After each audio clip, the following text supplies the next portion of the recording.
The throne hall of the Velcari Empire shimmered with impossible perfection. Every surface gleamed, polished to a mirror sheen that reflected not just light, but status. Towering columns of living crystal pulsed with soft violet energy, their glow synchronized like the heartbeat of something vast and ancient. The air itself carried a faint hum, a reminder that this was not merely a palace. It was power, made visible. And today, that power had gathered to witness something unusual. A human. He stood alone at the center of the hall. No armor, no escort, no weapon. Just a man in a worn, dark uniform that had seen better years and worse days. The Velcari court surrounded him in a wide semicircle, elevated slightly above the central floor, as if even the architecture refused to place them on equal footing with lesser beings. Their forms were tall, elegant, their features impossibly refined. Eyes shimmered with unnatural colors, violet, silver, gold, each pair fixed on the human with a mix of curiosity and quiet contempt. Whispers drifted through the chamber like silk brushing glass. Fragile, short-lived. They burn through generations like sparks, and yet they persist. That last whisper carried something different. Not mockery, something closer to unease. At the far end of the hall, atop a throne carved from a single slab of starstone, sat Princess Elira. She was still, perfectly still. Her posture was effortless authority, her presence commanding even in silence. A crown of thin, crystalline filaments hovered just above her head, orbiting slowly, an ancient symbol of Velcari dominion. Her gaze rested on the human, unblinking, measuring, step forward. Her voice was soft. It didn't need to be loud. It carried anyway. The human obeyed.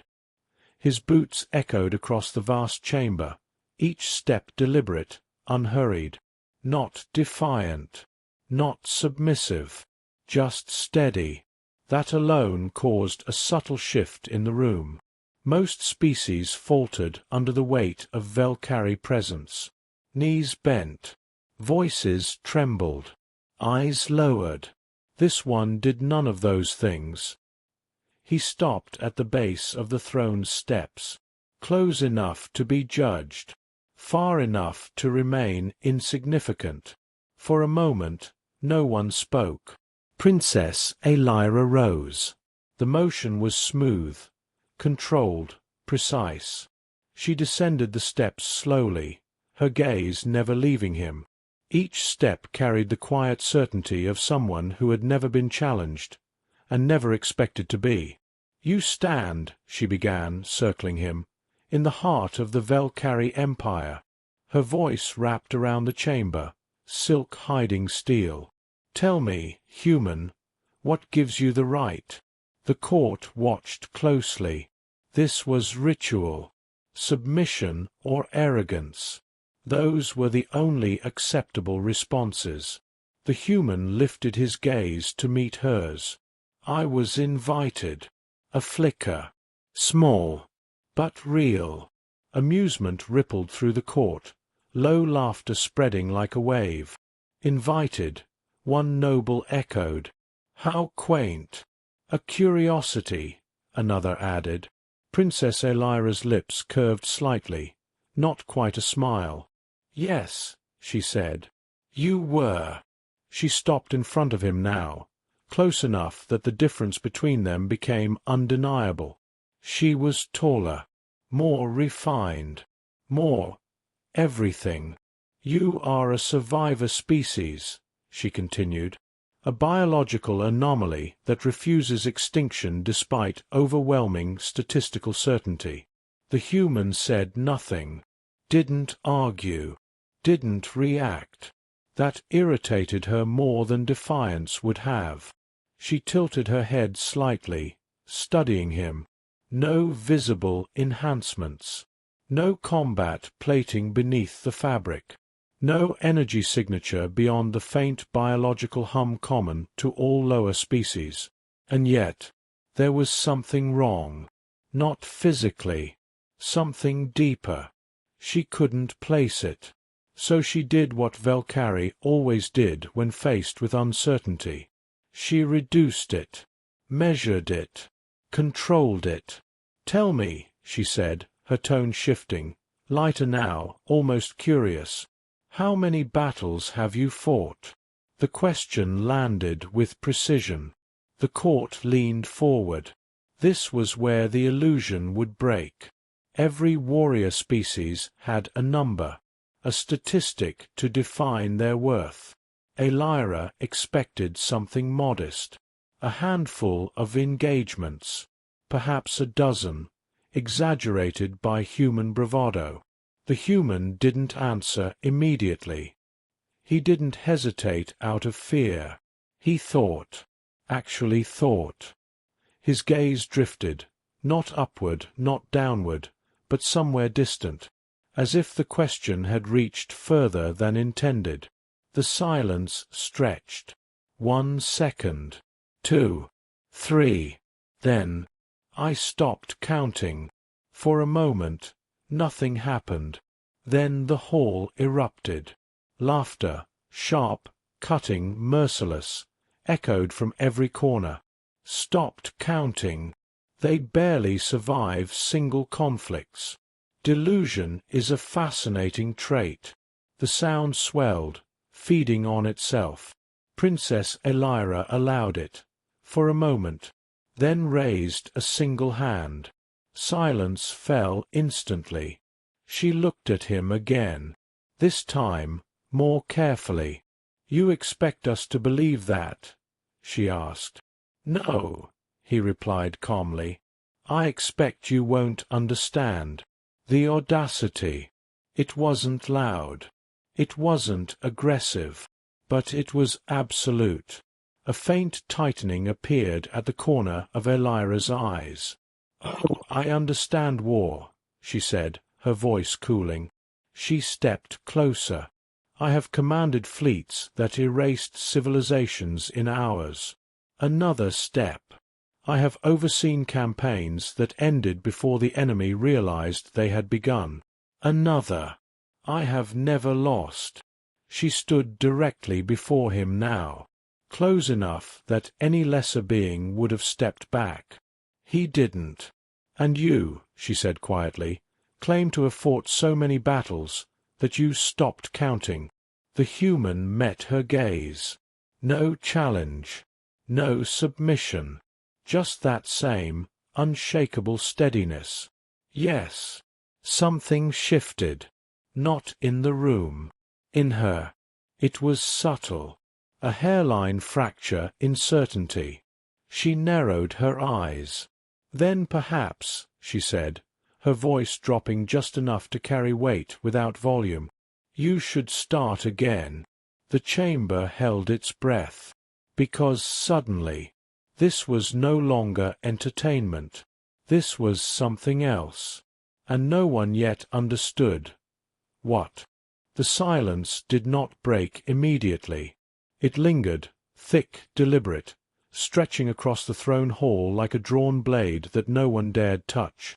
The human stood unmoving beneath the weight of 1,000 watching eyes. Princess Elira did not step back.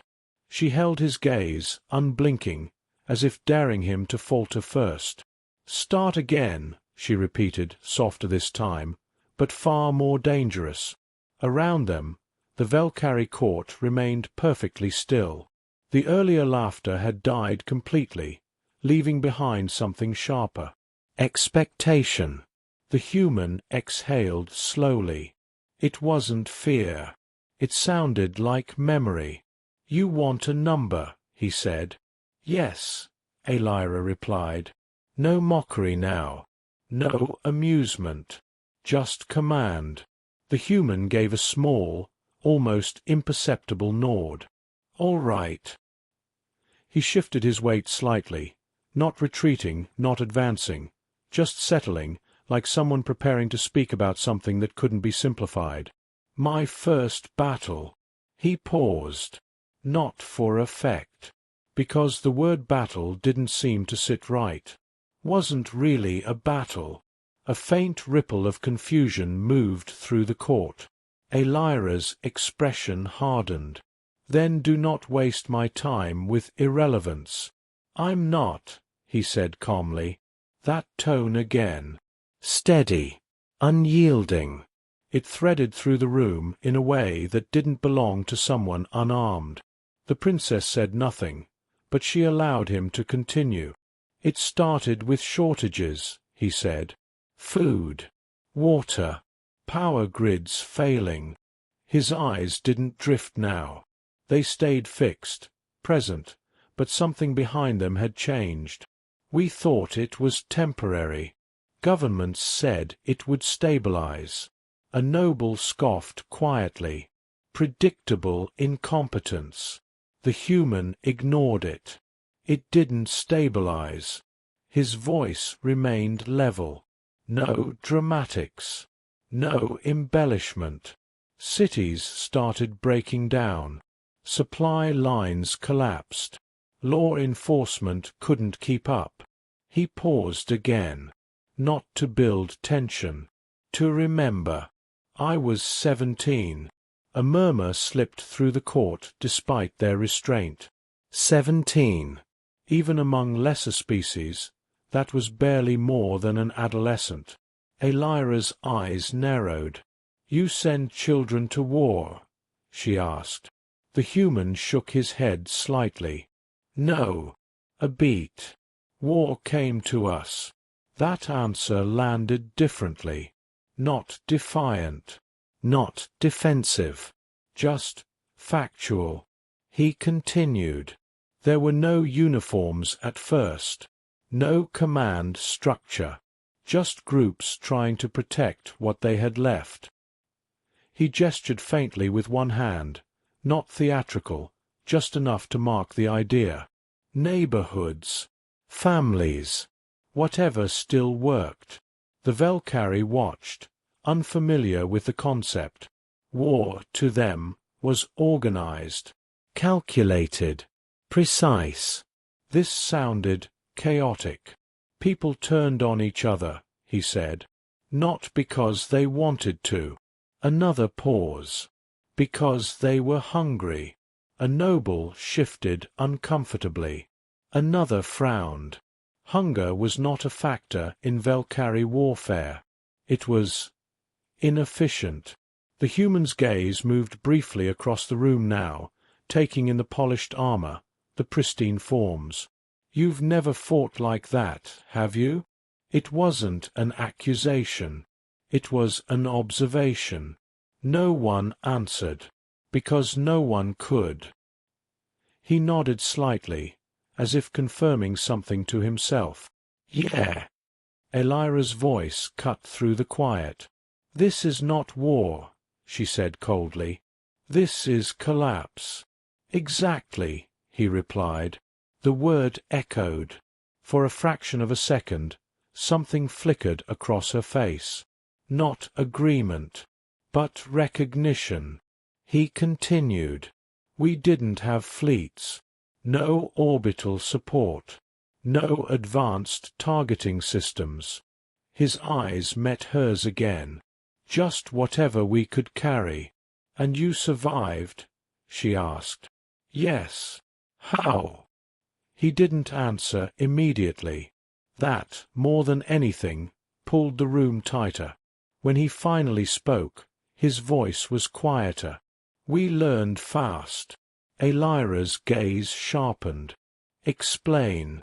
We learned that rules don't matter when everything breaks. A stir moved through the court. Rules were everything to the Valkyrie. Doctrine. Strategy. Precision.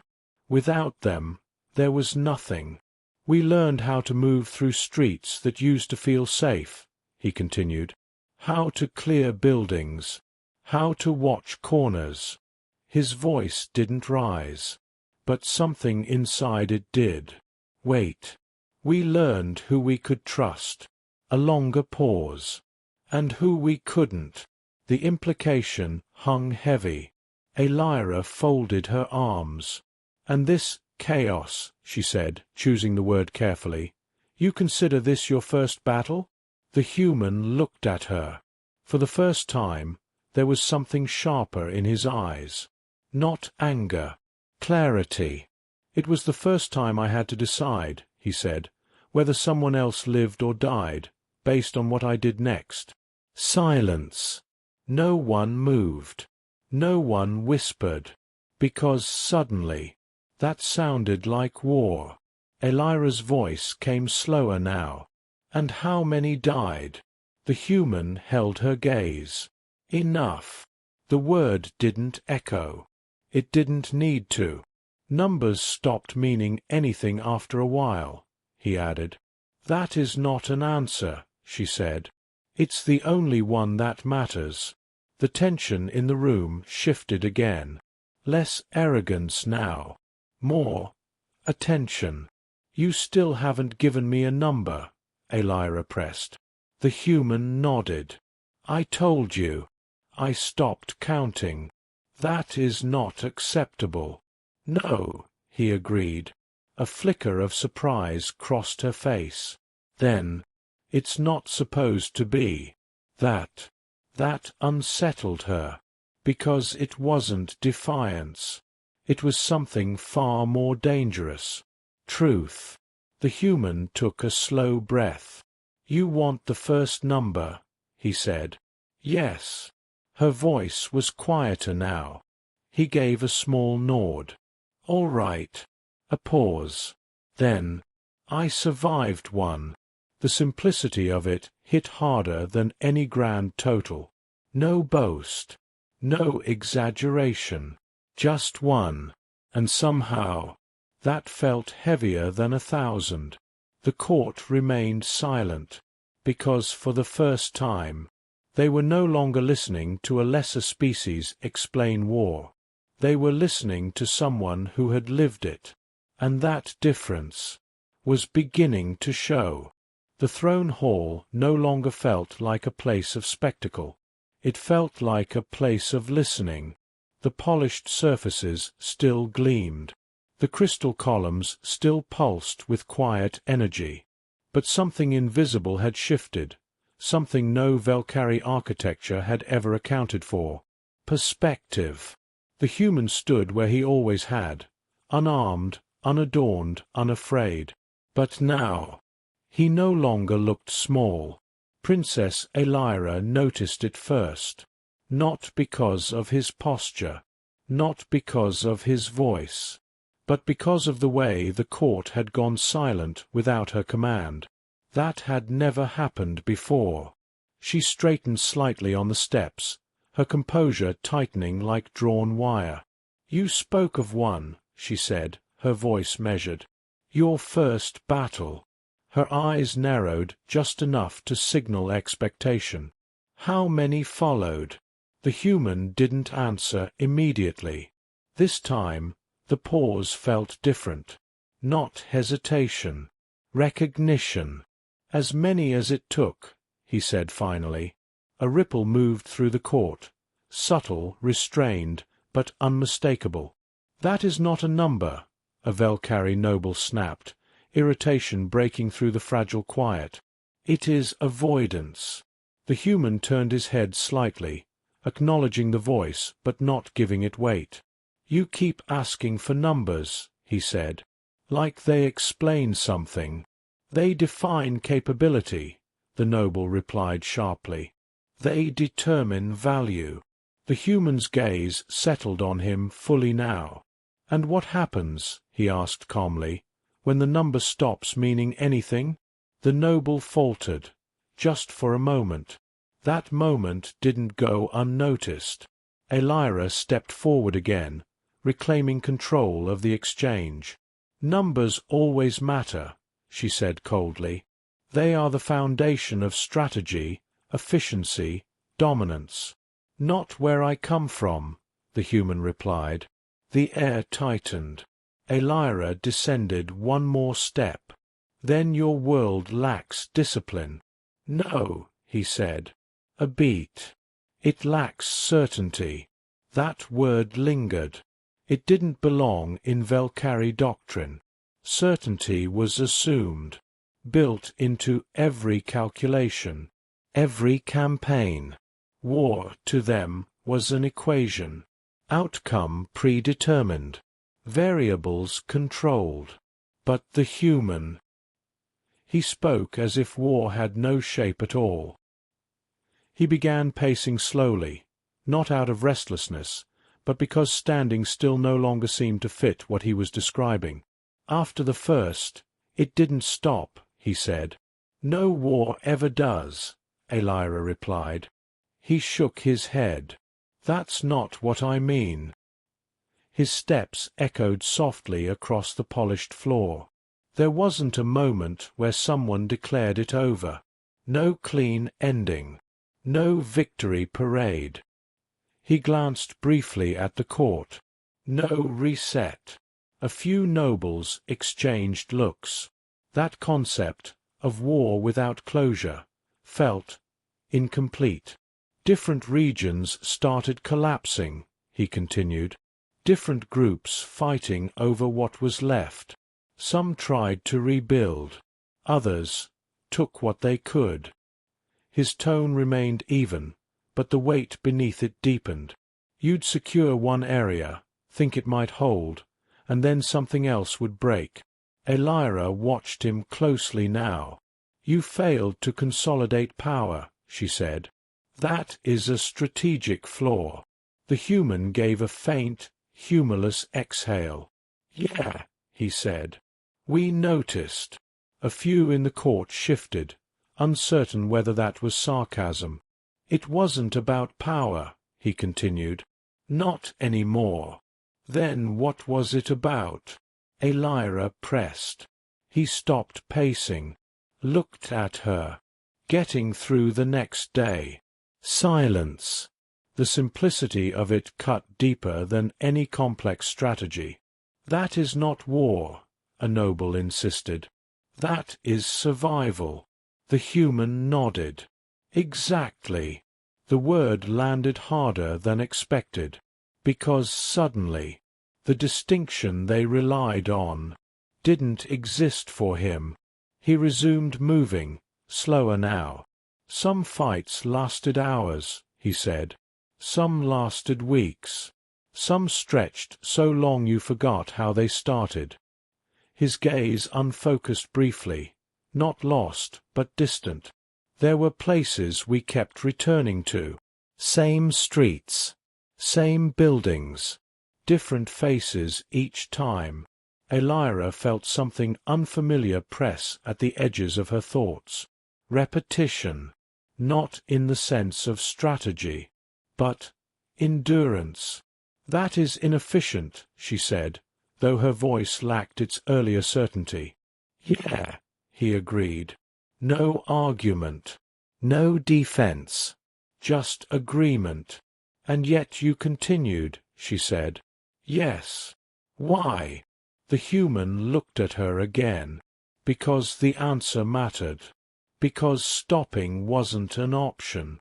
A pause. Not if you wanted anyone to make it. The court absorbed that. Slowly. Uncomfortably. A Valkyrie commander stepped forward, unable to contain himself. You describe disorder, he said. A failure of leadership. A collapse of command structure. The human met his gaze. Maybe. Again, no resistance. No pride. And yet, he added, we adapted. The commander frowned. Adaptation requires stability. No, the human said quietly. It requires pressure. That word shifted something. Pressure. Not control. Not planning. Force. Relentless and unforgiving. We changed how we fought, he continued. Not because we wanted to. Because we had to. He gestured lightly toward the towering chamber. You build systems that don't fail. A glance around. We build people who don't stop. The difference hit harder than any accusation. Elira's jaw tightened slightly. "We end wars," she said. The human turned to face her fully. "No," he said softly. "You erase your enemies." The room went still, completely still, because that was not a misunderstanding. That was a distinction, and it cut deeper than anything said before. "We don't always get that choice," he added. A long silence followed. Then a noble, quieter than the others, spoke. "Then you are weak."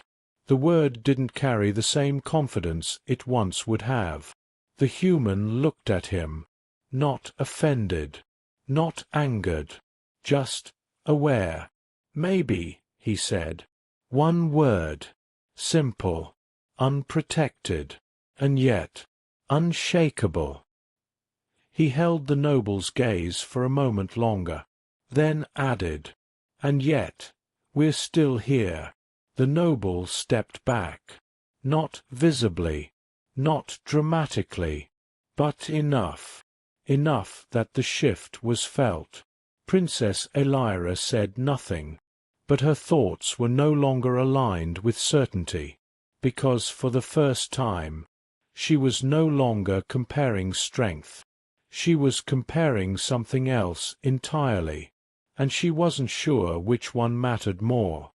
No one spoke, not because they were commanded to be silent, but because something in the room had taken hold of them all. The Velcari court, once so eager to judge, now waited. Princess Elira stood midway down the steps of her throne, perfectly poised, perfectly composed, but no longer untouched. The human had not raised his voice, had not boasted, had not even defended himself, and yet the balance of the room had shifted, subtly, irreversibly. "You are avoiding the question." Elira's voice cut through the silence, precise and controlled, not loud, but sharp enough to reassert authority. The human turned slightly toward her. "I answered it." "No," she said, stepping down another level. "You circled it." Her eyes locked onto his. "How many battles have you fought?" There it was again. The core of it. The number. The measurement. The thing that defined worth in Velcari doctrine. The human didn't look away. Didn't hesitate. But this time, there was something different in his expression. Not distance. Not memory. Focus. "You really want that number?" he asked. "Yes." Her answer came immediately, because she needed it. Needed something solid again. Something that fit within the structure she understood. The human nodded once. "All right." He took a single step forward. Not aggressive. Not challenging. But enough that the space between them changed. "You won't like it." A faint tightening crossed her expression. "That is not your concern." "No," he agreed quietly. "It isn't." The court leaned in, every eye fixed on him, waiting, expecting something grand, something measurable, something that could be dismissed. The human took a slow breath, then said, "I don't know." The words landed, and vanished. For a fraction of a second, no one reacted. Then, a sharp ripple of irritation broke through the silence. "That is unacceptable," a noble snapped. "You were instructed." "I don't know," the human repeated. This time, there was no room to interrupt. Not louder, just final. Elira's gaze hardened. "You expect this court to accept ignorance as an answer?" "No," he said. Again, that same pattern. Agreement where defiance should have been. "I expect you to understand it." Her eyes narrowed. Then explain. The human held her gaze for a moment longer. Then something in him shifted. Not physically, not visibly, but the weight of his presence changed, like a door opening to something much larger behind it. After a while, he said slowly, they stopped being separate. The room stilled. Every word now carried something heavier than before. You stopped seeing them as individual battles. He took another small step, not closing the distance, just anchoring the thought. They blur. Elira's brow tightened slightly. Clarify. The human nodded. You go from one fight to the next, to the next. A faint pause. No reset. No clean break. No moment where you step back and say, "This one is over." His voice remained calm, but the silence around him deepened. They overlap. The word lingered. They bleed into each other until you can't tell where one ends and the next begins. A noble shifted uneasily. That is disorganization. No, the human said. It's continuity. That word hit differently. Not chaos. Not failure. Something sustained. You wake up, he continued, and you're still in it. Elira felt something tighten in her chest. Not fear. Something else. Unfamiliar. You fight, he said. You lose ground. You take it back. You hold it, until you can't. His gaze flickered, not away, but through something unseen. And then you do it again. The rhythm of it settled over the room. Not dramatic. Not heroic. Relentless. Elira spoke, but her voice was quieter now. That is not how war functions. It is where I come from. The certainty in his tone didn't challenge her. It replaced the need to. She took another step down. Now they stood nearly level. You are describing a prolonged conflict, she said. A campaign without decisive conclusion. The human shook his head. No. A beat. I'm describing what happens when there is no end. The words settled like gravity. Heavy. Unavoidable. The court didn't react, because none of them had ever considered that possibility. War always ended. Victory ensured it. That is impossible, Elira said. But there was a fracture in the word. Small. Barely noticeable. The human didn't argue, didn't contradict. He simply said, "It isn't." Silence. Then what is the objective? She asked. That question mattered, because without an objective, there was no framework, no structure, no meaning. The human looked at her, and for the first time, there was something almost human in the way he answered. Not distant, not removed, present. To keep going. The simplicity of it struck harder than anything before. Elira blinked once. Just once. That is not victory. No, he said. It isn't. The admission came without hesitation, without shame. And yet, she pressed, you continue to fight. Yes. Why? The human held her gaze. Because this was the part she didn't understand. Because someone has to. The words didn't echo. They didn't need to. They sank. Deep. Through the polished certainty of the Valkyrie court. Through the structure of their beliefs. Into something far less comfortable. Elira felt it. That shift again. Not in the room. In herself. You measure war by victory, the human said quietly. A faint pause. We measure it by survival. The distinction settled like a blade drawn across glass. Clean.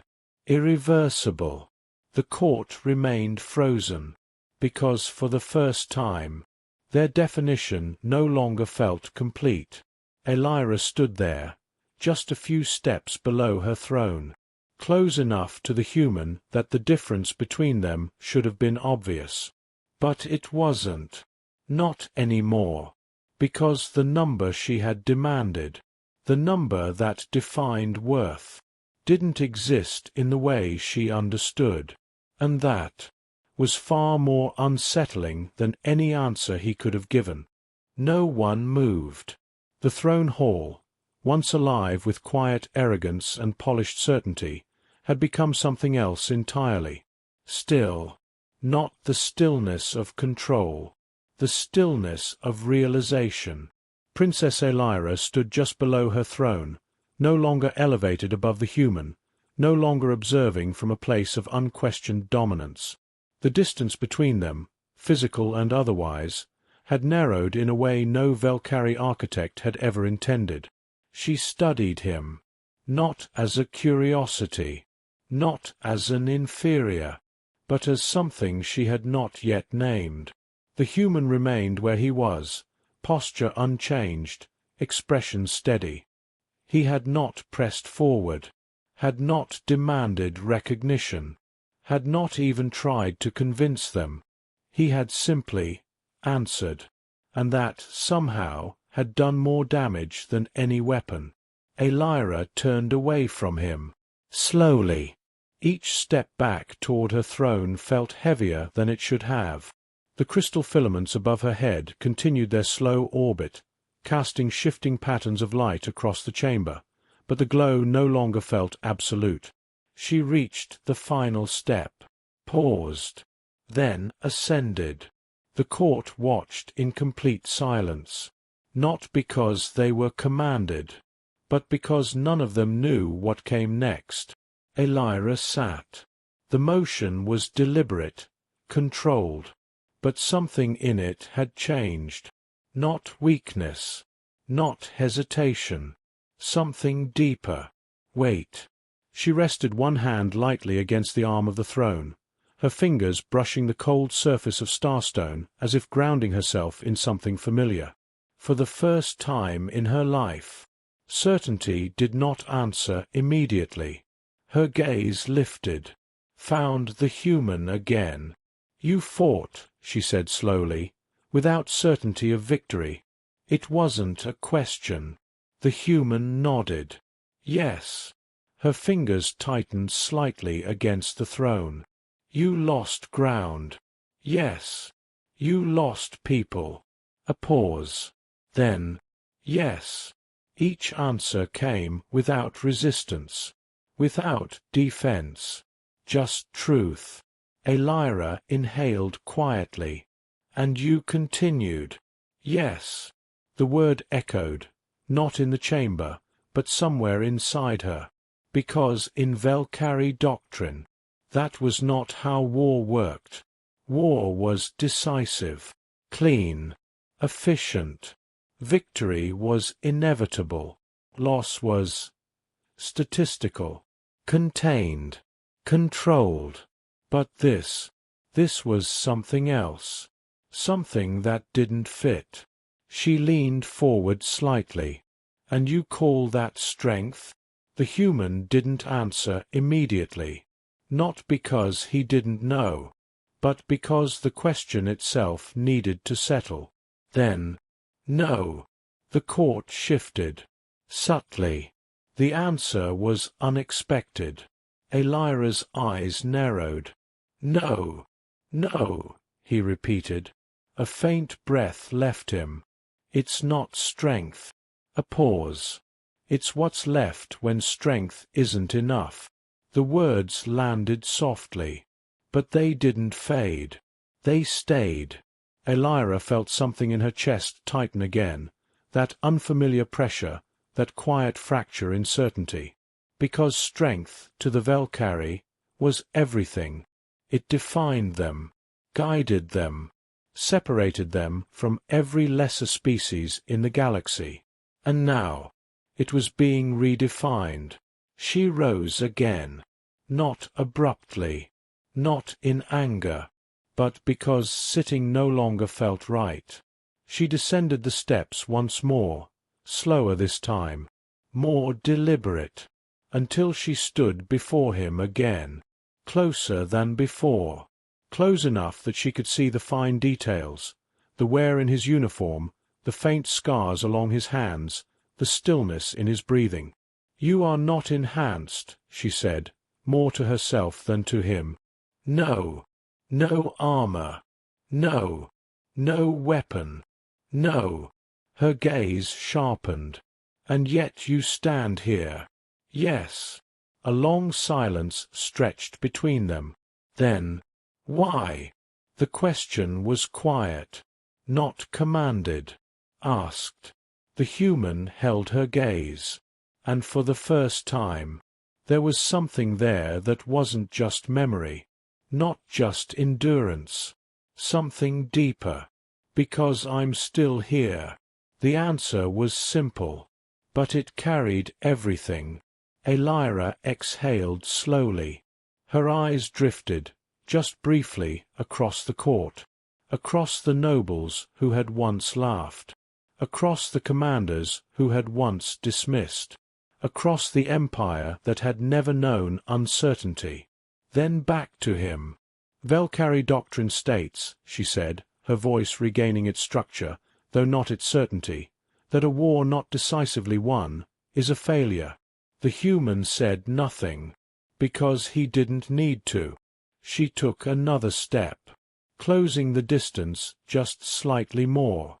"And yet," she continued, more quietly now, "you survived yours."